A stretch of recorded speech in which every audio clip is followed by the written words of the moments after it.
বাহিরে, আমার বোন কবরে, খুনি কেন বাহিরে, এটা আমরা কিছুতেই মানব না। তার বিচার চাই জনগণের সম্মুখে, তার যেন ফাঁসি হয়, এটাই আমার দাবি তারেক রহমান সাহেবের কাছে। তারেক রহমান সাহেবেরও তো একটা মেয়ে আছে, আমরা তার মেয়ের দিক থেকে বলবো, তার মেয়েও যেন এটা নিয়ে প্রতিবাদ করি। জাহিদুর রহমানকে অনুরোধ করে বলবো, সে একজন নারী, সে যেন আমাদের পাশে দাঁড়ায়। জনাব তারেক জানেন যে সারা দেশে চলছে শিশুদের ওপর বর্বর নির্যাতন।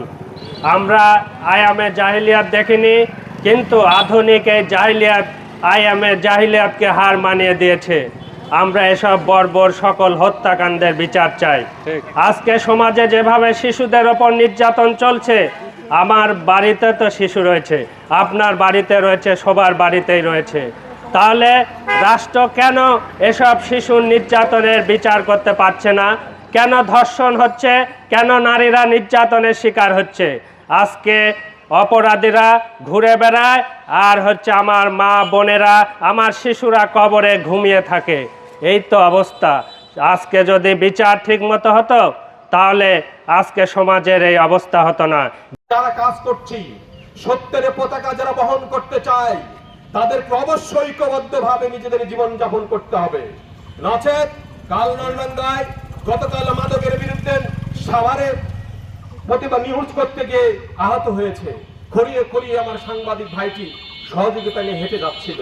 আমিও তো হতে পারি সেই শিকার, আপনিও হতে পারেন সেই শিকার। তখন কি করব আমরা? তাই আমি বলতে চাই, আমরা স্বাধীনতা উত্তর থেকে আরম্ভ করে এখন পর্যন্ত যে মা বোন নির্যাতিত হয়েছে, শুধু ধর্ষণ নয়, যেভাবেই হোক না কেন নির্যাতিত হয়েছে, তাদের বিচার দাবি করছি আমরা। আপনারা জানেন যে সারা বাংলাদেশে বিগত দিনেও শিশু ধর্ষণ হয়েছে, হত্যা হয়েছে, তাদের বিচার হয়নি। তাদের বিচার যদি সুস্থভাবে হতো, তাহলে আজকে নতুন করে রামিসাকে ধর্ষণের শিকার হতে হতো না। রামিসাকে কেন জাতি জানতে চায়, এভাবে কি এই দেশের মানুষ কি এই নারীরা কি এইভাবে পরাজিত হবে?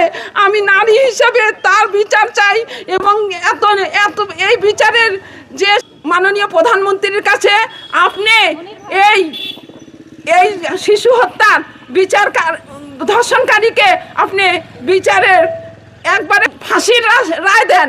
ধর্ষণকারীর মৃত্যুদণ্ড জনসম্মুখে নিশ্চিত করার জন্য জোর দাবি জানিয়ে অতি দ্রুত আইনের আওতায় এনে ফাঁসি কার্যকর করার জন্য মাননীয় প্রধানমন্ত্রীকে আমি অনুরোধ জানাচ্ছি।